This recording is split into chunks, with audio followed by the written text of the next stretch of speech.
君は解雇だ。会議室の静寂を切り裂くような上司の言葉に、彼女は呆然と立ちすくんだ。まるで視界が真っ白になる。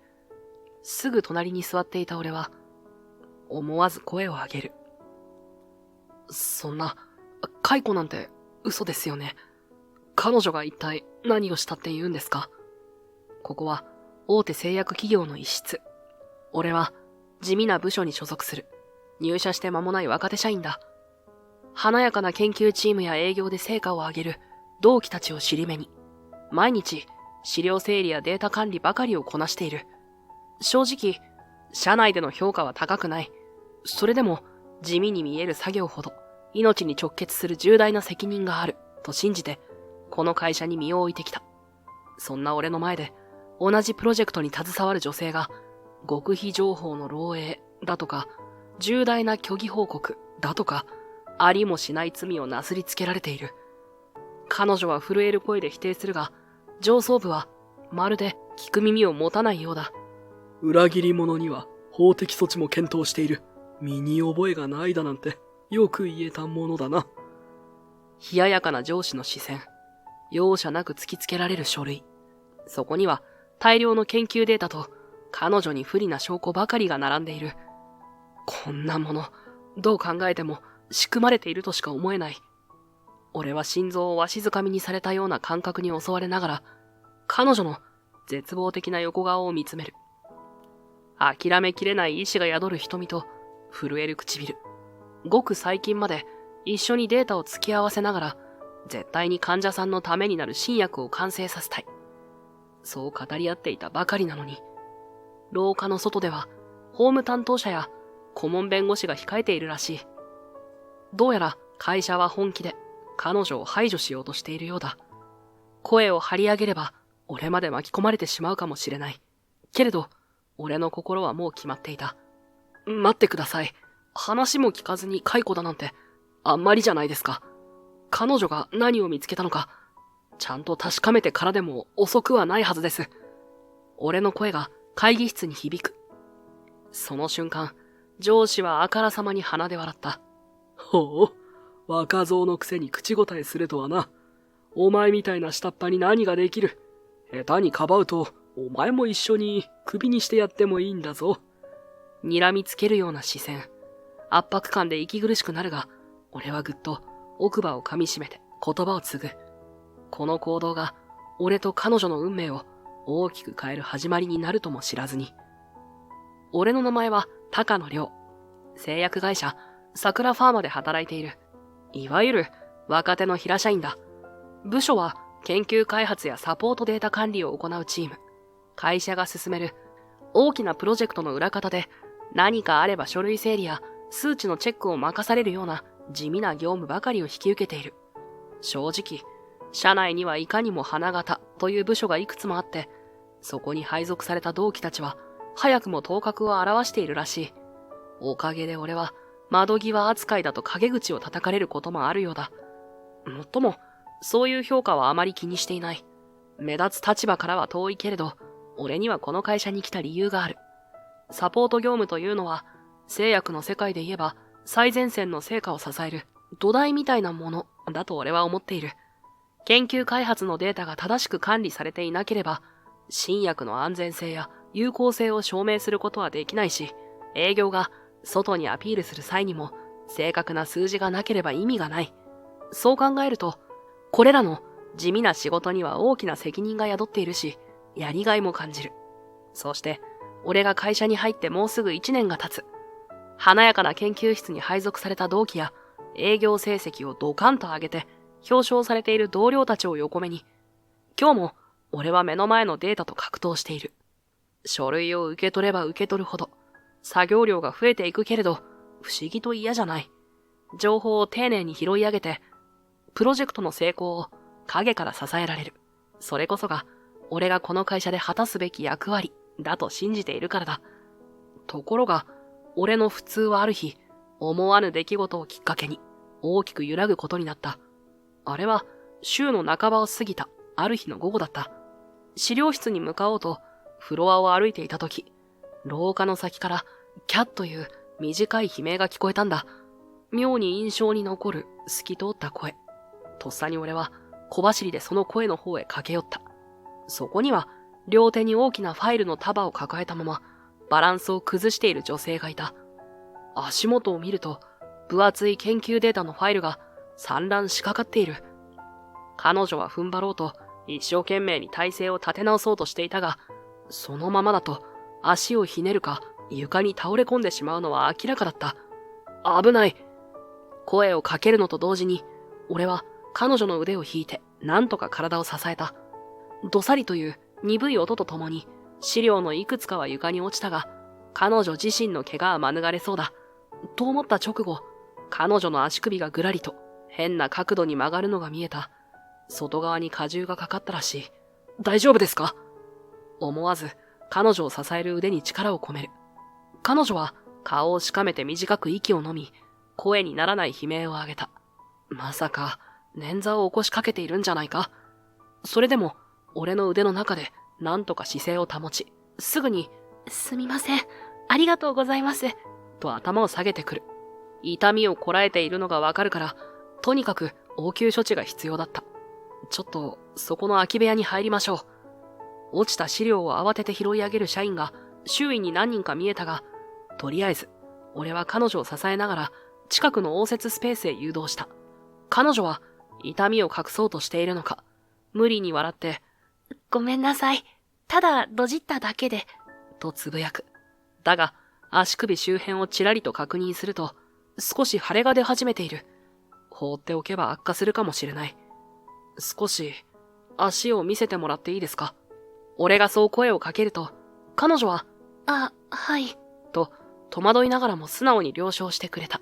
応接スペースのソファーに腰掛けさせ、ゆっくりとパンプスを脱がせる。スーツの裾から覗く足首は、やはり腫れがうっすら目立っている。すぐに冷やさないと良くない。こういう時につい体が勝手に動いてしまう。俺は近くにあったタオルと冷却パックを探しに行き、それを彼女の足首にあてがって安静を促した。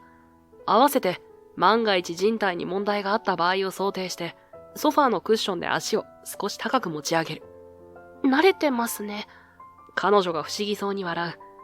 俺は少しだけ苦笑して、子供の頃こういう処置の仕方を教わっただけですよ、とごまかしておいた。助かりました。高野さん、ありがとうございます。彼女がそう言ってくれたとき、初めてちゃんと顔を見た。長い髪を一つに束ね、知的でありながら柔らかな雰囲気をまとった女性だ。社員証を見ると、瀬川夏樹と書かれていた。瀬川さん、足首少しひねっているかもしれない。念のため、午後は無理せず病院に行った方がいいですよ。俺がそう言うと、彼女は一瞬はにかむような笑みを浮かべ、しかし、すぐに困ったように眉尻を下げた。できればそうしたいんですけど、今日中にまとめなきゃいけないデータがあって、研究部から渡された資料を精査しないと、プロジェクトが滞っちゃうんです。彼女が抱えていた大量のファイルは、どうやら新薬開発に関する重要書類らしい。俺も同じ会社の人間だから、新薬開発プロジェクトが大詰めであることは知っていた。社内では何かと話題になっていて、もしこの研究が成功すれば、企業として大きな飛躍になる。そんな期待があちこちで囁かれている。けれど、その分内部はピリピリしているのも事実だ。少しでもミスがあれば、部署ごと責任を追及されるし、社内政治に巻き込まれる危険だってある。瀬川さんは、その中心に近いところで働いているらしい。でも、無理は禁物ですよ。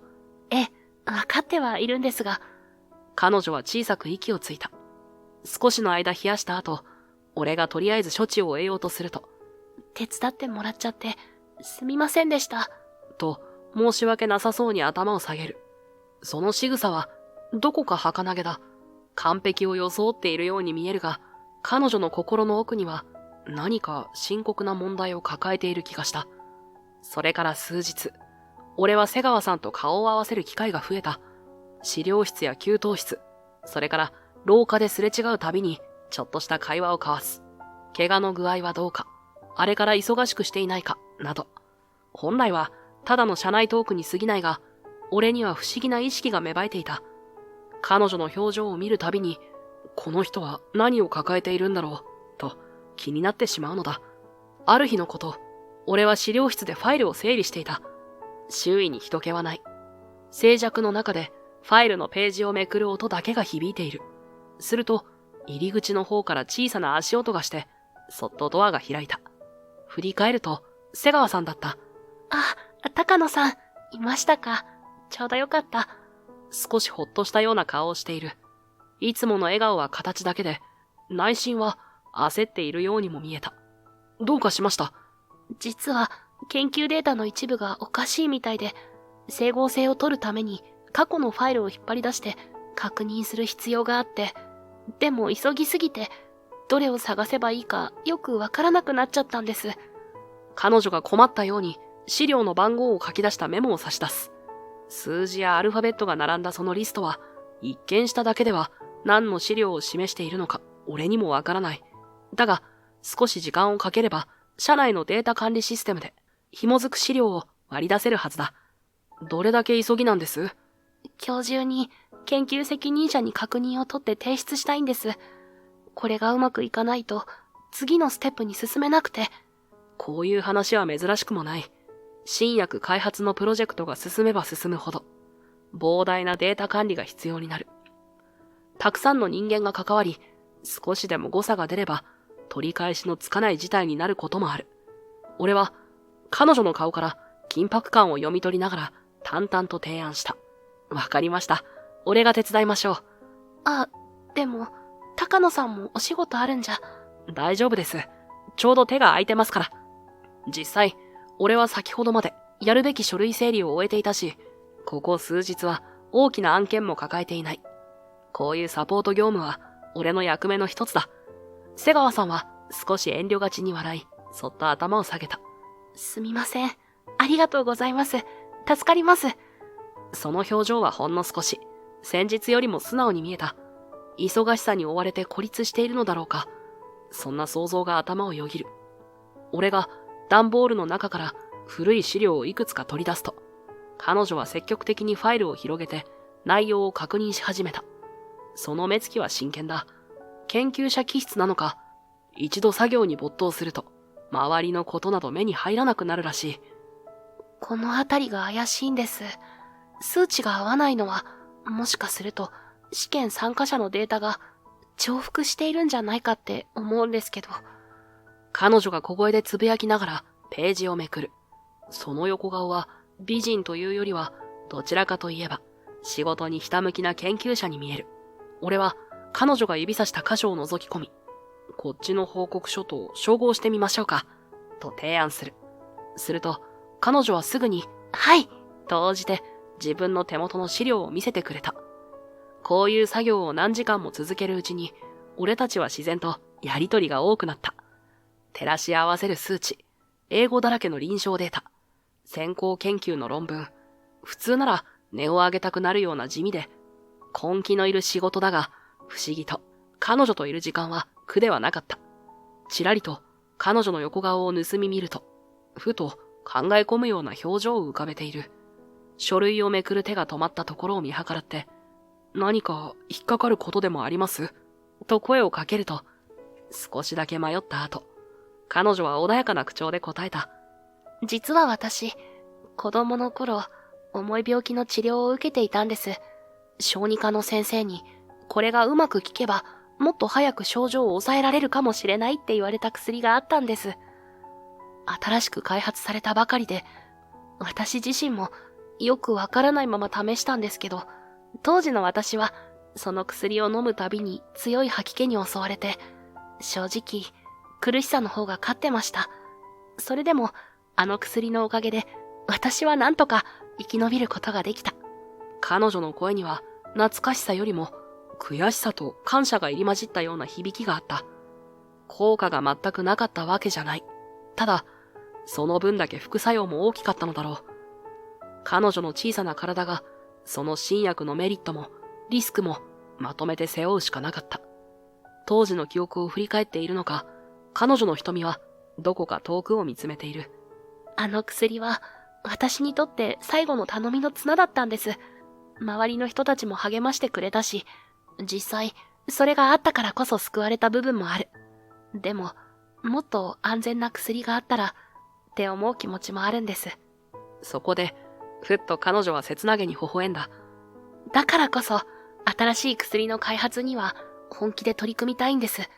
もしもっと早く、もっと優しい薬が作られていたら、私だけじゃなくて、同じ病気で苦しむ人たちも生きていくことに前向きになれたはずだから。彼女の言葉には飾り気がない。ただ、むき出しの思いがそのまま伝わってくる。単なる好奇心や出世欲なんかじゃなく、誰かの命を救いたいという彼女の願い。そのひたむきさに、俺は胸をつかれるような気持ちになった。ああ、彼女は本当に研究が好きなんじゃなくて、人を救う可能性が好きなんだ。そうですか。そう口にするのが精一杯だった。彼女は一瞬目を伏せるようにしてうつむくと、ぐっとファイルを抱きしめる。ごめんなさい。なんだか押し付けがましい話になっちゃって。いや、そんなことないですよ。むしろ、話してくれて嬉しいです。わずかに見えた彼女の微笑みは、どこか脆くも尊い輝きを帯びていた。小児期の苦しい治療から生まれた彼女の強い思い。それを聞いてしまったら、なおさら俺は彼女の作業を手伝わずにはいられなくなる。彼女の見る先には、かつての自分や今まさに苦しむ誰かがいて、そこに新薬の可能性が届く未来があるのだ。その思いを裏切ることなく、共により良い薬を目指すために、俺は強くファイルを握りしめ、俺にできることがあれば遠慮なく言ってください、と言った。すると、彼女は小さくうなずき、これまでよりも少しだけ明るい表情で、ありがとうございます、とつぶやいた。今、この瞬間、俺たちの間には確かな目指すべきゴールが繋がった気がした。そうして何時間か粘った末、なんとか当面必要なデータの整合性を確認できた。時計を見ると、すでに定時を過ぎている。いつの間にか日はとっぷりと暮れて、車内も人が少なくなっていた。瀬川さんはファイルを閉じ、ほっと息をつくと、俺に向き直った。本当にありがとうございます。一人じゃ間に合わなかったと思う。彼女の顔には安堵の笑みが浮かんでいた。捻挫した足首の調子ももう痛まないらしく、立ち上がって歩く姿には違和感がない。その笑顔を見ていたら、なんだか俺まで気持ちが軽くなるような気がする。けれど、その一瞬、彼女の瞳の奥に何か悩ましげな影が見えた気もした。でも、高野さんはどうしてそこまで手際がいいんです？応急処置もそうですけど、データの整理の仕方とか、研究に関する知識とか、普通はここまでできる人ってそうそういない気がします。一瞬、鋭い質問だなと思った。彼女に悪気はないのだろうが、ズバリと確信に近いところを突かれた気分だった。俺は愛想笑いを浮かべて、持っていたファイルを閉じる。なんだろう。昔、いろいろ勉強する機会があったというか、要領がいいだけかもしれません。昔、いろいろ？まあ、大したことじゃないです。あまり深く考えないでくださいよ。俺、器用貧乏なだけですから。そう答えてお茶を濁す。すると彼女は、と少し笑い、でもそれ以上は詮索してこなかった。どこか物分かりのいい大人の対応というか、こちらを傷つけない優しさが感じられる。俺はほっと胸をなで下ろしつつ気を引き締める。そういえば、足首はもう大丈夫ですか？俺が話題を変えるように尋ねると、彼女は、はい、もうすっかり痛みもないです、と元気に答えた。今日は長時間立ち仕事をしていたから、本当なら痛みが再発してもおかしくないが、ひとまずは無事そうだ。よかった。あんまり無理しすぎないでくださいね。そうですね。彼女は視線を落としてつぶやいた。何か考え込むように、口を一文字に結んだまま、しばらく言葉を探しているらしい。けれど、やがて意を消したように顔を上げる。またお願いしてもいいですか？もちろん、遠慮なく言ってください。必要ならいくらでも手伝いますよ。でも、一人で全部抱え込んでないですか？まるで図星をつかれたように、彼女の目がかすかに伏せられる。肩をすくめるように小さく息をついた後、ぽつりと声を落とした。私がやらないと意味がないんです。それ以上は語らなかったが、その声の奥にはどうしようもない苦悩がこびりついているのが分かった。俺はその言葉を飲み込みながら、わかりました、とだけ答える。妙に張り詰めた沈黙が続き、やがて彼女は静かに笑みを浮かべる。けれど、その表情はやけに寂しげだった。翌日、俺はいつものように研究データの管理や整理をしていた。すると、急にオフィスの空気がざわつき始めた。ちょっと瀬川さんのことで上が。もしかして何か不祥事でもあったの？誰かがひそひそ話し合う声が聞こえる。嫌な予感がして廊下へ足を向けると、ちょうど先の方で瀬川さんが上司らしき数人と対峙していた。彼らは険しい表情でファイルを突きつけ、何かを一方的にまくし立てているようだった。その背後からは、部署の人間が心配そうに見守る姿が見える。どういうことですか？私そんなつもりじゃ。瀬川さんの声が震えている。彼女の手元にあるファイルは見覚えのある研究資料だ。懸命に説明しようとしているのに、上司の一人が厳しい口調で怒鳴りつけた。言い訳はいい。機密情報を外部に漏らしかけただろう。しかも報告内容に虚偽がある。このままでは業務妨害の疑いで訴えられてもおかしくないぞ。え？思わず足が止まる。瀬川さんが情報を漏らした。虚偽報告？にわかには信じがたいが、どうやら上層部は相談呈して彼女を追及しているらしい。彼女は、違います、と懸命に抗弁しているが、完全に取り合ってもらえていない。瀬川、お前のせいでプロジェクトが危機に陥ったんだぞ。解雇どころじゃ済まない。賠償請求だって検討している。そう告げる開発本部の笹原部長。その冷酷な宣告にオフィスの空気が凍りついたのを感じる。なんでそこまで急に？昨日まで真面目に資料を整理していた彼女がたった一夜で機密漏洩者扱いだなんて、あまりにも不自然だ。俺は駆け寄ろうと一歩踏み出したが、彼女に向けられるあまりの剣幕に動きが鈍る。すると視線を落としていた瀬川さんと目が合った。ほんの一瞬、彼女は助けを求めるような視線をこちらに投げかけた。胸がキュッと締め付けられるような感覚のまま、俺は慌てて彼女の近くまで行き、声をかけた。待ってください。瀬川さんが何をしたって言うんですか？高野、お前には関係ないだろう。これは社の機密に関わる重大な話なんだ。上司が鋭い視線を俺に向ける。正直、俺の立場など社内では弱い。ここで口を挟めば、俺まで責任を追及されかねない。しかし、そんなことを気にしている余裕はない。瀬川さんの硬直した表情が、それをすべて物語っているからだ。失礼します。とにかく彼女の話を聞いてあげてください。もし彼女が本当にそんな不正を働いたなら、ちゃんとした証拠があるはずでしょ。一か八か、そう言葉をぶつけてみる。だが、笹原部長が鼻で笑うように答えた。証拠なんて山ほどある。あとは法的な措置を進めるだけだ。瀬川、お前にはもう会社に在籍する理由はない。彼らはそれだけ言い残し、瀬川さんを突き放すように資料をどさっと置いて廊下を去っていった。あたりに残ったのは彼女の絶望的な沈黙と社員たちの戸惑うざわめきだけ。しばらくその場に立ち尽くしていた瀬川さんはこぼれ落ちるように小さく息をついてふらりと廊下の壁に背をもたれさせた。瀬川さん、大丈夫ですか？声をかけながらその手元の資料をそっと覗き込む。そこには俺も少しだけ関わった新薬開発プロジェクトのデータが大量にまとめられていた。彼女が、これが承認されればみんなが喜んでくれる、と期待していたはずの研究。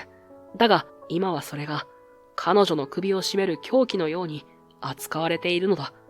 私、会社の記録を調べてたんです。新薬の臨床データとどこか食い違う検体結果があって、もしかしたらデータを改ざんしてるのかもって。でも、そんな重大なこと黙っていられなくて、上に話を通したんです。そしたら、こういう仕打ちを。彼女は震える声でそう打ち明けると、資料をぎゅっと抱きしめるように胸に引き寄せた。なるほど。彼女があれほど懸命に突き止めようとしていたのは、会社の不正の可能性だったのか。それがどうやら上層部の逆鱗に触れたらしい。私だって、会社を貶めたいわけじゃないんです。ただ、もしこのまま誤ったデータを使って薬を承認したら、患者さんに何かあった時に取り返しのつかないことになるかもしれない。それが怖くて。声が裏返る。いつもは凛として孤立すら厭わない雰囲気の彼女が、今は心から助けを求めている。俺は彼女の肩にそっと手を置いた。どうしたらいいと思いますか、高野さん。私、もう解雇されるかもしれない。おまけにあんな賠償請求なんて、私が何か悪いことしましたか？瀬川さんは間違ってないと思います。そう言い切るしかなかった。真実はどうあれ、瀬川さんが不正を見つけたのだとしたら、少なくとも彼女は正しいことをしようとしている。そんな彼女が追い詰められるなんて、おかしい。だけど、上層部を敵に回したらどうなるか、俺だってわかっている。相手は権力と資金と法的手段を総動員してくるかもしれない。私、ずっとここで頑張って、いつかは世の中のためになる薬を作りたかったのに。どうすれば？初めて見る彼女の弱々しい姿に心がきしむ。言葉を失ったままの俺の腕に、彼女はしがみつくように身を寄せてきた。普段は絶対にこんな素振りを見せないのに、よほど追い詰められているのだろう。瀬川さん、落ち着いて、どうにか方法を考えましょう。俺はなるべく穏やかな声で言いながら彼女を支える。だけど、この状況をどう切り抜ければいいのか、はっきりとした答えはまだ見えない。ただ一つ言えるのは、このまま彼女を放ってはおけないってことだ。昨日まで地味に裏方業務をしていた俺が、今ここで立ち上がらなきゃいけないのかもしれない。理由なんて考えるまでもない。彼女が泣きそうな目をして、助けてと訴えているなら、放っておくわけにはいかないだろう。もし、会社が本当に不正を隠そうとしているなら、まだ証拠が必要です。瀬川さんが掴んだデータの齟齬。そこから掘り下げられるかもしれない。やれるだけやってみましょう。俺、手伝います。そう口にしてみたものの、頭の中ではもう一人の自分が警鐘を鳴らしている。下手をすると、俺も彼女も会社を敵に回し、どうしようもなく孤立してしまうかもしれない。それでも、足がすくむ思いに逆らうかのように、彼女の手をしっかり握った。怖くないと言えば嘘になる。だが、俺はこの人の苦悩を見捨てるつもりはなかった。高野さん、ありがとうございます。瀬川さんの瞳にかすかな光が戻る。彼女の瞳に戻ったわずかな光が、しかし、すぐに再び陰ってしまったのは、その日の夕方のことだった。瀬川さんは、謹慎処分という形で、事実上の追い出しを言い渡された。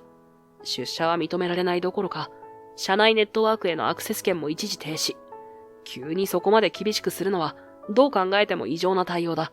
けれど、内部告発の恐れがある社員を野放しにはできない、というのが上層部の理屈らしい。いよいよ会社は、本腰を入れて彼女を排除するつもりだと、誰の目にも分かった。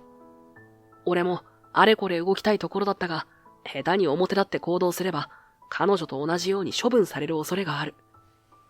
今のところは、疑いが浮上していないというだけで、俺も万が一のスケープゴート候補になりかねないからだ。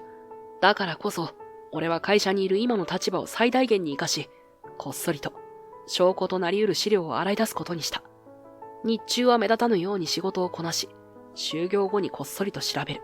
そんな二重生活に近い行動を続ける日々が始まった。それでも、瀬川さんと全く顔を合わせられないのはお互いに辛い。彼女は会社に来られない以上、外でやり取りするしかない。そこで俺は、こっそりと連絡を取り合い、夜に人目につかない場所で落ち合っては、得られた情報を共有するようにした。ファミレスや図書館の資料スペース、あるいは夜の公園。いつもは早々に明かりが落ちる場所を頼りに、俺たちは密かに言葉を交わす。その晩も、会社を出て、少し離れたビルの裏通りで、彼女を待ち受けた。控えめな照明の下、顔を出した瀬川さんは、相変わらず憔悴した様子だった。けれど、どこかほっとした表情を浮かべて近づいてきた。高野さん、連絡ありがとうございます。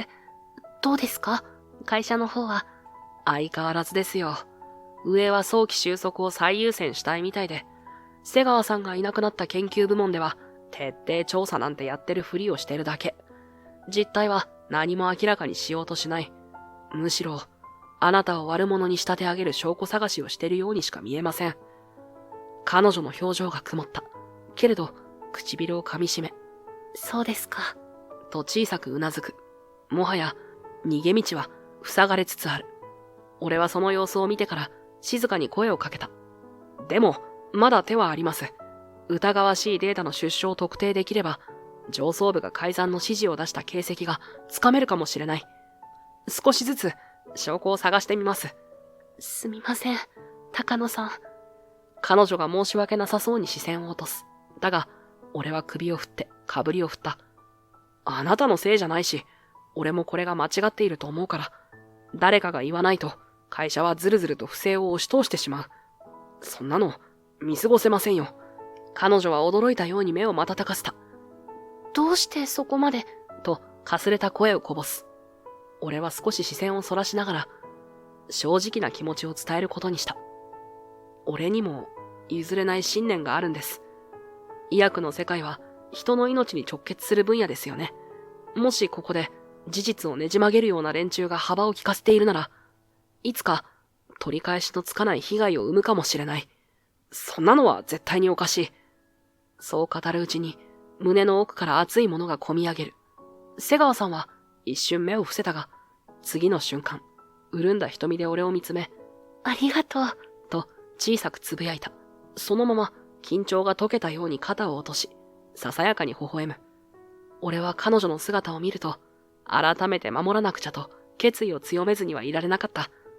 ところが、そんな夜の調査を続けて数日後、彼女のもとに社内調査通知が届いた。内部監査部門の正式な通達で、そこには速やかに出頭し、事情を説明せよといういかめしい文言が並んでいる。会社が本気で動き出した証拠だ。偽計行為だとか、重大な規定違反だとか、ありもしない疑惑がいくつも挙げられていた。俺は慌てて彼女と落ち合うと、通知の書類をちらっと確認し、思わず言葉を失う。最後のページ、担当責任者として名を連ねているのは、父の法律事務所だった。顧問弁護士として内部調査の主導をバックアップすると明記されているのを見た瞬間、頭が真っ白になる。高野総一郎。思わず小声で読み上げてしまった。彼女が不安げにこちらを見上げる。この名前、知り合いなんですか？俺は一瞬答えに詰まったが、嘘をつくわけにもいかない。俺の父です。会社の顧問弁護士をしてるって話、前にしたことありましたっけ？いえ、そこまでは。彼女の手元がかすかに震える。内部調査と称して最強の弁護士。しかも、俺の父が裏で糸を引くということは、会社が瀬川さんを容赦なく追い詰めるつもりだということに他ならない。向こうは本気で事実関係をうやむやにしてあなたを追放する気でしょうね。しかも、もしデータ改ざんの疑惑が明るみに出るなら、それまで握りつぶす。徹底的にやるつもりだ。そんな。彼女はうつむきそうになりながら書類を抱きしめる。その肩はずっと張り詰めているように見えた。高野さん、どうしたらいいんでしょう。このままじゃ私。大丈夫ですよ。落ち着いて。会社が社内調査を行うってことは、まだ表沙汰になる前に決着をつけたいってことでもある。逆に言えば、調査の場で証拠を突きつければ、会社が不正を認めざるを得なくなるかもしれない。自分で言いながらも、腹の内では焦りがこみ上げていた。何しろ、相手の代表として記載されているのは、父だ。あの男は、会社側の利益を守るためなら、どんな手段も選ばない。下手をすれば、調査という名のもと、瀬川さんの発言を封じる方向に持っていくだろう。けれど、だからといって逃げるわけにはいかない。俺にできることは全部やります。会社の内部システムにはまだアクセスできますし、あなたと僕で突き止めたデータの改ざん疑惑をきちんと固めておきましょう。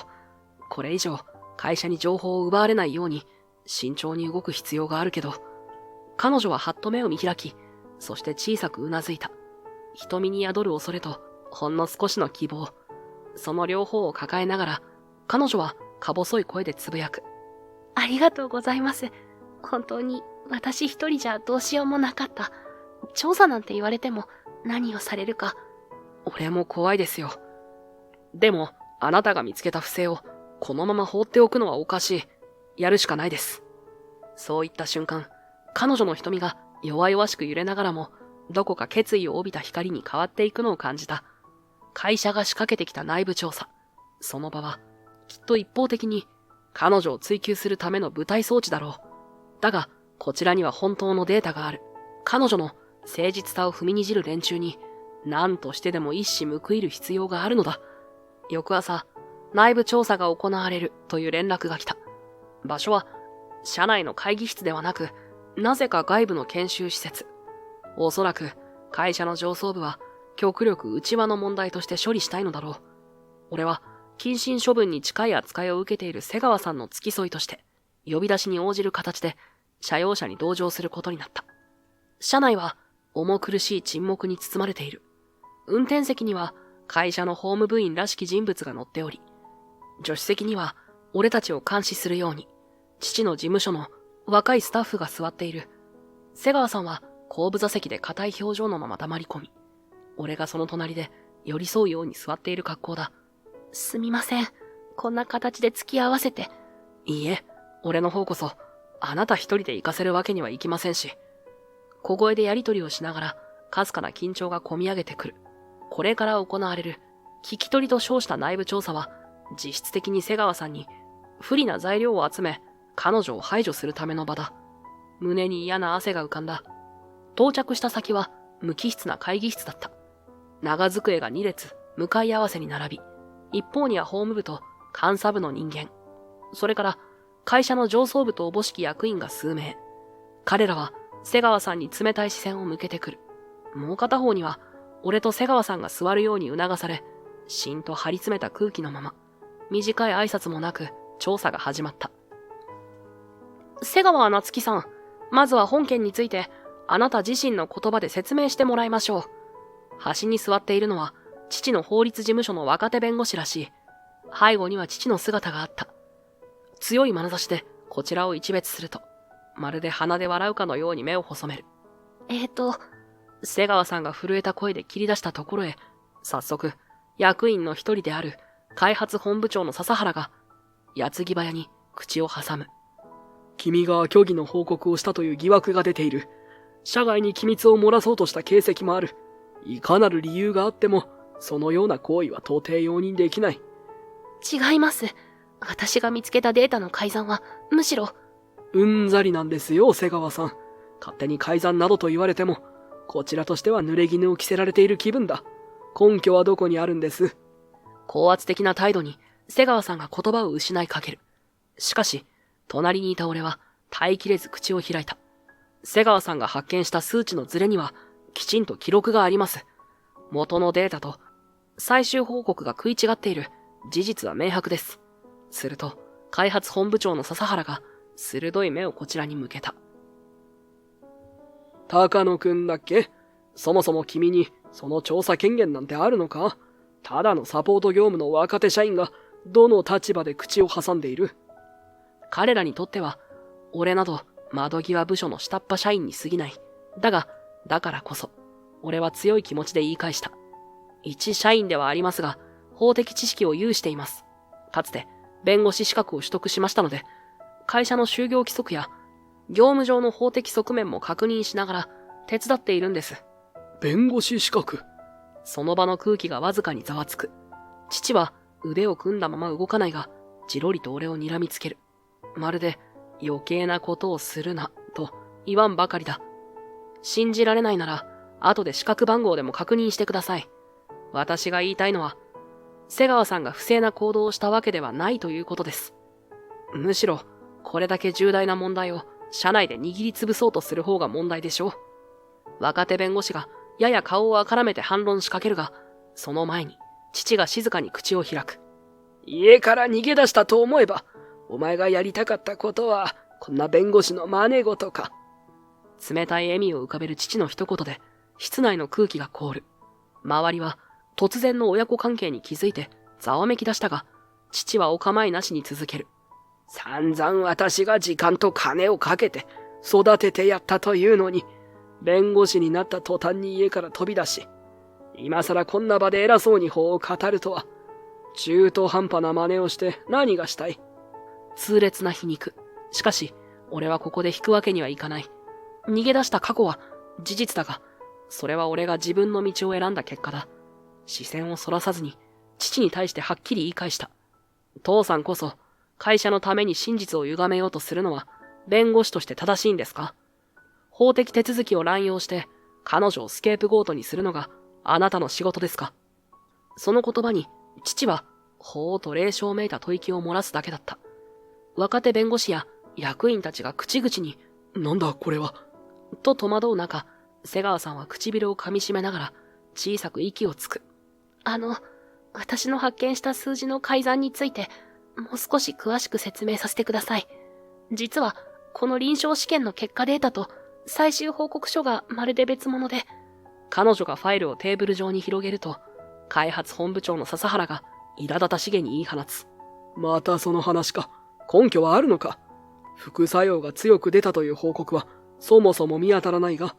いえ、ここに実際の被験者の日誌と、血液検査の数値があります。それからカルテのコピーも、どう考えても、最終的なレポートの改善傾向とは合致しないんです。資料を差し出す彼女の手が震える。すると、父は若手弁護士に目配せして何かを言おうとする。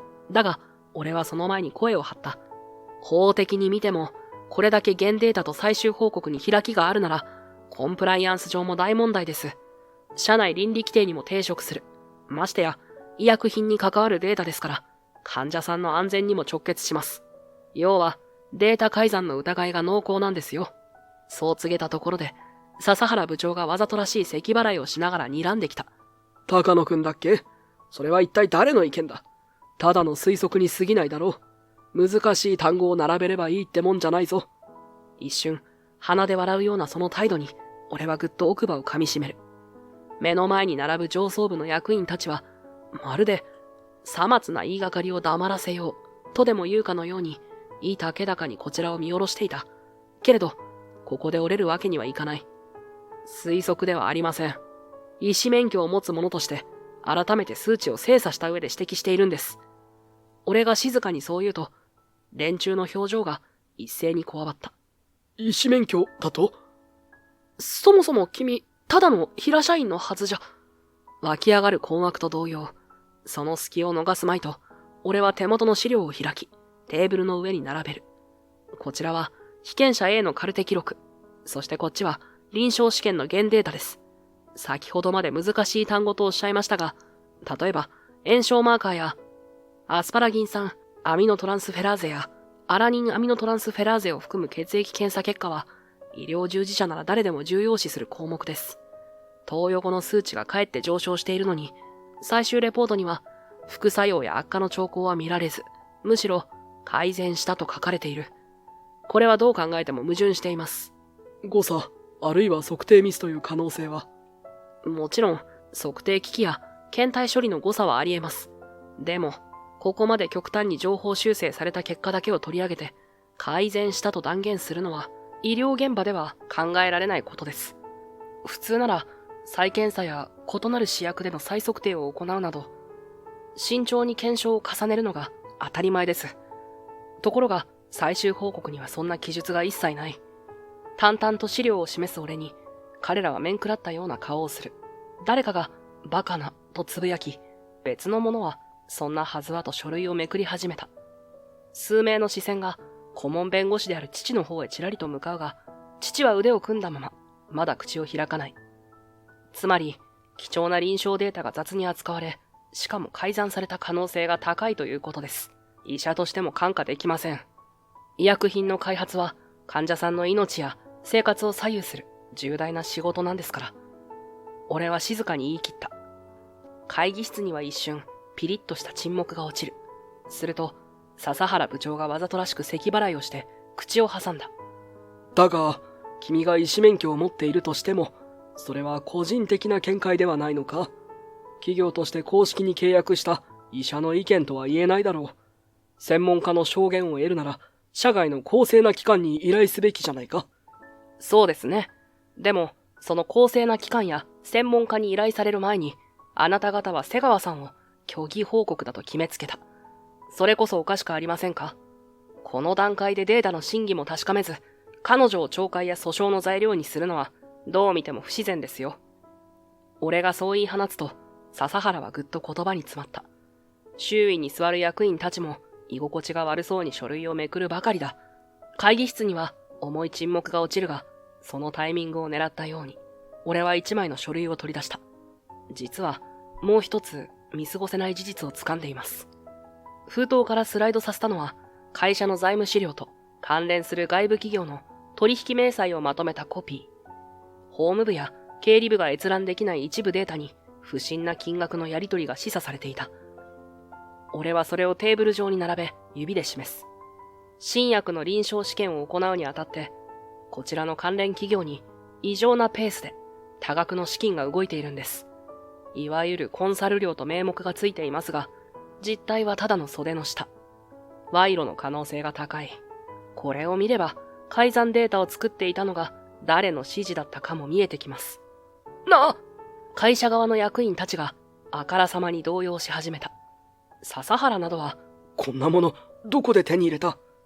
と声を荒げるが、俺はあくまで冷静を装う。瀬川さんも息を飲むように書類を見つめたまま固まっている。初めて見る数字の羅列が、そのまま会社の裏工作を物語っていたからだ。この金の流れが改ざんされた報告書を黙認させるための対価ではないか。当たり前ですけど、患者さんのための研究費がこんな形で使われているなら到底許されない行為ですよね。言葉を重ねるたび、役員たちの顔色が青ざめていくのがわかる。そんな中、開発本部長の笹原が大きく机を叩きつけるように立ち上がった。こんなの嘘っぱちだ。どこから手に入れたかわからない怪しい資料を持ち出して、勝手なことを言うな。苛立ちをあらわに叫ぶ笹原に対し、周囲の役員の視線がさらに厳しく注がれる。すでに彼らの顔には動揺が隠しきれない。笹原は思わず、弁護士席に座る父に目を向け、苛立ち混じりに声を上げた。高野先生、あなたの息子は一体何者なんですか？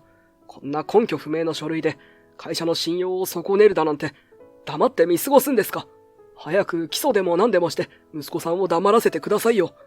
だが、父は動じることなく、静かに書類に目を落としていた。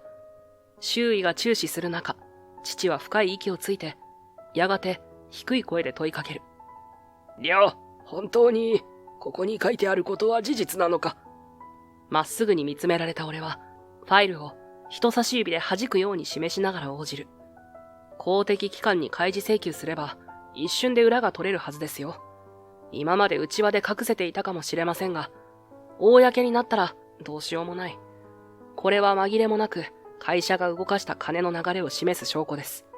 すでに俺は複数の関連文書も控えていますから。父は黙って聞いたまま眉を潜めてうつむく。そんな姿に苛立ちを募らせた笹原がさらに声を荒げる。結局息子をかばっているだけじゃないですか。こんな書類には納得できませんよ。彼が捏造したかもしれないじゃないですか。まるで最後の悪あがきのように叫ぶ笹原。ところが父はその言葉に反応してゆっくりと首を横に振る。かばう？いや、こればかりはかばいようがない。笹原さん、私も会社を守るために最善を尽くしてきましたが、これほどの証拠が出た以上、弁護し続けるのは難しい。はっきり言って負けます。そんなバカな。あなたは会社の顧問弁護士でしょ？どうにかならないんですか？青ざめた笹原が父に食らいつくように問いかけるが、父は揺るぎない口調で続ける。今回の不正は明らかだ。データの改ざんだけでなく、裏金と疑われる資金の流れが判明している。こんな証拠を突きつけられたら勝てるわけがない。どうやって正当化するつもりだ？父が突き放すように言い放つと、笹原は、うるさい。それは。と、大きく肩を震わせたまま言葉を失う。すると、会議室の端から社長が重々しい口調で声をかけた。笹原、本当なのかね？これはどういうことなんだ？社長、私はただ、プロジェクトの成功を早めようと、スピードアップを図っただけで。わけのわからない弁解を始める笹原。周囲の幹部や監査役たちが次々と厳しい目を向ける中、彼はついに追い詰められたようにうなだれた。もう逃げ場はないと悟ったのだろう。か細い声で、申し訳ありません。とつぶやくと、あとは何も言えなくなってしまう。そんな笹原の姿を見下ろすように、父は静かな声を落とした。爪が甘かったですね。社外の監査はもちろん、社内でさえ隠し通せるわけがなかった。私も会社を守るために全力を尽くしてきましたが、これ以上は擁護のしようがない。深く落胆した空気が会議室を支配する。一部の幹部や役員が、信じられない、なんてことだと囁き合い、瀬川さんの方を伺う。彼女は息を詰め、俺の隣で蒼白になった顔をそっと上げていた。お疲れ様、瀬川さん。あなたは間違ってなかった。俺がそう声をかけると、彼女はかすかな笑みを浮かべてうなずいた。ずっと追い詰められていたスケープゴートの立場から、一気に名誉を回復する瞬間。そんな安堵が、ゆっくりと、彼女の表情に染み渡っているのが分かった。一方の笹原は、社長に事実を洗いざらい報告しろ、と厳しく指示され、何かを言おうとして、喉が詰まったようになっている。今までの虚勢は見る影もなく、まるで虫の息だ。こうして、社長や上層部の前で、会社の不正がはっきりとあらわになった。もう、隠し通すことなどできない。会議室はまるで、竜巻が過ぎ去った後のように、一種の虚脱感に包まれている。やがて、幹部連中が次々と離席し、残されたのは俺と瀬川さん。それから、書類を抱えたまま、沈黙する父の姿だった。父は、深く息をつき、わずかに肩を落として顔を上げる。今回の件は、明らかに会社に責任がある。私はこれまで会社を守るために争うつもりだったが、もはや擁護する余地はない。改ざんだろうと裏金だろうと、真実を歪めてはいけない。ぽつりと落ちる父の言葉には、凛とした決意が込められていた。どこか重苦しい会議室の空気を断ち切るように、父は息をついて背筋を伸ばし、俺をまっすぐに見据える。それにしても、お前が弁護士の資格を取ってから家を飛び出した後、まさか本当に医者になっていたとはな。医者になりたいと言った時は、単なる思いつきだとばかり思っていたが、その声には皮肉な響きよりも、むしろ驚きと戸惑いが混ざっているように感じられる。父はさらにつぶやいた。医者になる夢を口にしていた頃、お前を止めたのは私だ。弁護士一家の跡取りとして育てたのに、母さんが亡くなった途端に医療の道へ進もうだなんて、当時の私は到底受け入れられなかった。父が視線を落とすのを見ながら、俺は自然と幼い頃の記憶に引きずり込まれる。俺がまだ小学生の頃、父も母も大手の弁護士事務所に勤めていた。家では法律の専門書が山のように積まれ、事件についての難しげな会話が日常茶飯事だった。そんな両親から、お前も将来は弁護士になるんだ、と繰り返し言われて育った俺は、当然のように法律の道を歩むものだと信じて疑わなかった。だが、大学に進学した頃、母が突然病気で倒れてしまった。病院を行き来する毎日の中で、父は弁護士として多忙を極め、母も医療の説明を十分に受けることが難しいまま、やがて息を引き取った。母を救えなかったという強烈な喪失感。それが俺に医者という道を意識させた大きなきっかけだ。けれど父は、お前は弁護士になればいい。家の後を継げ。と一点張り。望む言葉は聞いてもらえず、俺はやむを得ず司法試験を受ける形になった。そして資格は取ったが、どうしても母を救えなかった悔しさが胸に残っていたのだ。患者を直接助けたい。そんな思いに突き動かされるまま、俺は家を飛び出し、もう一度医学部を目指して勉強を始めた。父と完全に決裂しても、医者になる夢だけは諦めきれなかった。でもなんで今はこの会社にいる？医者として働けばいいだろう。父の問いかけは、まるで過去のわだかまりを超えて、今更素直に疑問をぶつけるような響きがあった。答えに詰まる俺を見て、隣にいた瀬川さんが、ふと一歩前に出る。そのことなんですけど、私、りょうさんから少し事情を聞いています。話させてください。最初は私も不思議だったんです。法的知識もあり、医療の知識もある彼が、どうして製薬会社で地味に働いているのかって。俺は慌てて、瀬川さん、もういいですよ、と制止しようとしたが、彼女はかぶりを振り、意を消したように続けた。でも、りょうさんは言っていました。お母様が倒れてしまった時に、自分は無力だった。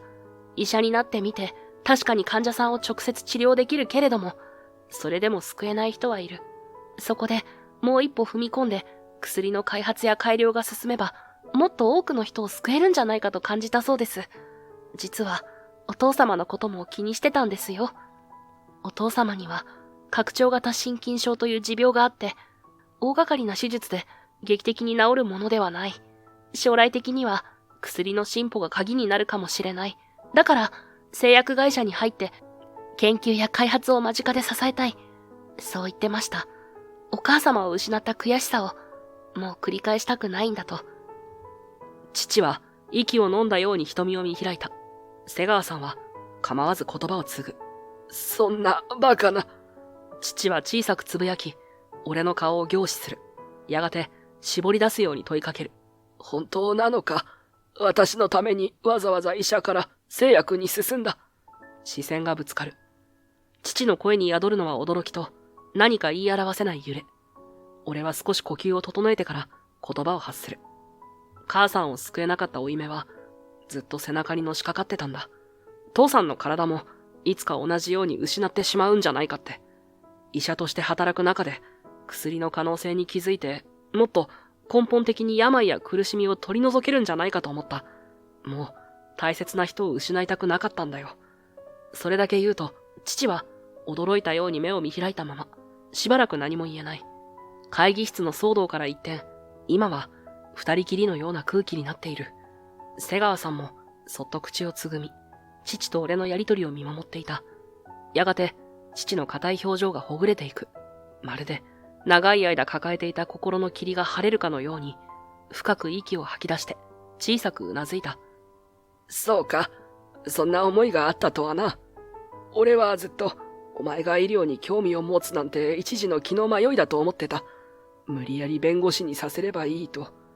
だが、お前は母さんを亡くして、それでも諦めず医者になり、さらに薬の可能性を求めてここまで来たのか。父の声にはかすかに感情が詰まっているように思えた。まるで自分の知らなかった息子の本心を初めて知るかのように、困惑しながらも納得しようとしている。最後に父はかすれた声で言い絞った。悪かったな、亮。それでも俺は、お前を法の道に縛り付けようとばかりして、何も聞いてやらなかった。お前が家を飛び出した理由も今ならわかる。本当にすまなかった。涙がこぼれる寸前のような父の横顔に、俺も胸が締め付けられる。後ろで瀬川さんが小さく息を飲むのがわかる。けれど、きっとこれが俺たち親子にとっての和解の一歩なのだろう。俺はそっと首を振り、静かな声で返した。父さんが厳しく育ててくれたおかげで、弁護士としての知識も、医師としての視点も活かせる。今は感謝してる。母さんを失った悔しさは、俺だけじゃなく父さんも同じだったんだよな。それを聞いて父はかすかに微笑む。長い間すれ違っていたものが、ようやくその正体を見せて、少しずつほどけていく感覚。背後で瀬川さんも安堵の息をつき、静かに見守っている。この一件で会社の不正は明るみに出た。瀬川さんの潔白も証明され、俺と父の確執も解けかけている。もう大切な人を失わずに済む道を、俺たちは少しずつ取り戻している。そんな実感が、廊下に差し込むかすかな光のように胸に広がっていった。それから数週間後、社内では、不正を主導していた笹原部長が全ての証拠を突きつけられ、責任追及を免れなくなった。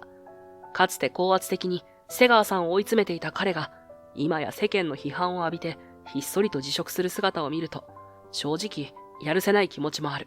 でも、あれほどの悪意を秘めた人間を野放しにしては、また同じような不正が繰り返されるかもしれない。だから今は、会社として正しい決断を下したのだと思うしかない。おかげで、瀬川さんが負わされていた解雇や賠償請求の話は全て白紙撤回。むしろ、彼女が内部不正を食い止めた被害者であり、誠実な研究者だったことが社内外に知れ渡った。そんな彼女の研究が思わぬ形で、俺の父の病気にも大きく貢献することになるとは、誰も想像していなかった。父の病は、大掛かりな手術では、完治しづらい慢性的なもので、新しい薬の開発や投薬プログラムが鍵を握る。瀬川さんは、その分野の研究を深めていたのだ。彼女の地道な試験データの解析や海外論文の調査が実を結び、ある有望な新薬を見出すことにつながった。私一人の力じゃなくて、たくさんの研究者が積み上げてきた成果があったから、ただ、私が少しだけ背中を押せたというか、そんなところです。彼女はそうはにかむが、彼女の誠実かつ粘り強い姿勢は、父の病気を改善する一つの光となった。実際、社内でも瀬川さんの調査がなければ、あの治験情報は見落とされていたかもしれない、と評判になっている。ありがとうな、瀬川さん。俺も父さんも、あなたには本当に感謝してる。研究室で書類を抱える彼女にそう声をかけると、いえ、私こそ、と照れくさそうに笑みを浮かべる。かつては一人で抱え込んでいた彼女が、今や仲間に囲まれ、次のプロジェクトへと意欲を燃やしている。その姿はとても輝いて見えた。父は相変わらず口下手で、不器用な謝辞しか述べられない人間だけれど、あの子は大した研究者だな。と、ぽつりと漏らすのを俺は聞き逃さなかった。瀬川さんはその後も開発部門と連携しつつ、父の病気に適応できそうな最先端医療技術や新薬情報を引き続き探っているのだという。彼女は今や会社の未来さえも左右する存在になりつつある。一方、俺自身も部署移動の話を打診された。裏方サポートしかやってこなかった俺だが、この騒動で法と医療の視点を生かしてほしいという声が上の人間から出たらしい。研究企画やコンプライアンスの強化を図るプロジェクトに参加してほしいと言われ、やらせてくださいと答える。事務的な書類整理だけに追われていた以前の自分を思うと、まるで別人のような決断だ。けれど、弁護士と医師、両方の知識を無駄にしたくない気持ちが大きい。そんな報告を瀬川さんにしたのは、まだ誰もいない早朝の研究室だった。資料を広げながら、ついに打診を受けることにしたよ、と切り出すと、彼女は、そうなんですね、と、パーッと明るい笑顔を見せた。それが、やけに眩しく見える。りょうさんなら、絶対にうまくいきますよ。きっと、私なんかよりずっと。あのさ、言葉を重ねる前に、思わず俺は彼女の名前を呼んでいた。もともとは、敬語混じりで瀬川さんと呼んでいたけれど、この時ばかりは声が震えるのがわかる。彼女は不思議そうに首をかしげる。え？今まで本当にありがとう。君がいなかったら多分俺会社に埋もれたままだったかもしれないし、こんな風に新しい一歩を踏み出せなかったと思う。彼女は照れくさそうに笑って、いえ、私の方こそ、と目を伏せた。少しの静寂。ラボの白い光が彼女の横顔を柔らかく浮かび上がらせる。その一瞬、胸がドキリと高鳴る。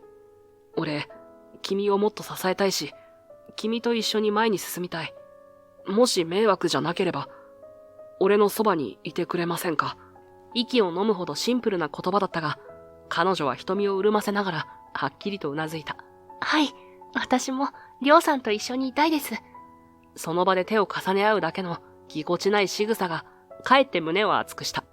彼女の手のひらから伝わる優しい温度が、これからの未来を鮮やかに描いてくれるようだった。彼女は照れ隠しなのか、この後、ちょっとだけお茶でも、と、目を伏せてつぶやく。すると、俺も思わず笑ってしまう。うん、休憩がてら行こうか。こうして、研究室の朝の静寂を背に、俺たちはささやかな約束を交わした。まだ先のことなんて具体的にはわからない。けれど、守りたい人と共に歩む場所があるだけで、世界はこんなにも心強くなる。そのことを改めて噛み締めながら、俺は彼女の手を離さずに研究室を後にしたのだった。